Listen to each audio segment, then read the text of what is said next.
বলে কৃষ্ণ না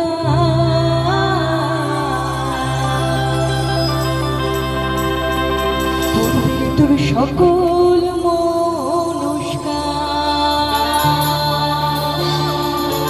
আজ প্রেমানন্দে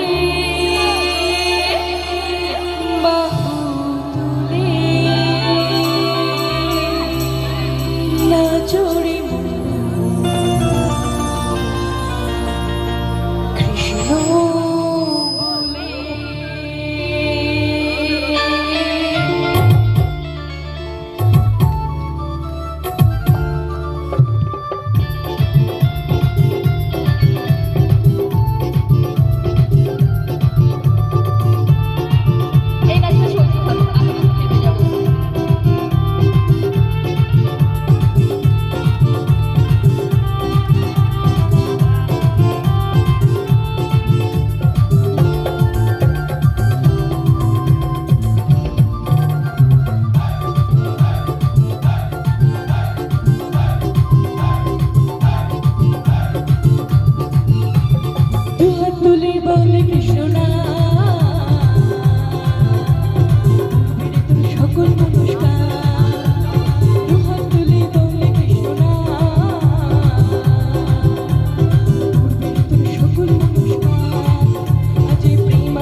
টানাটানি করবে না, তাহলে ৫৫ কেজি তোমাদের উপরে, এই দায়িত্ব আমি নেব না।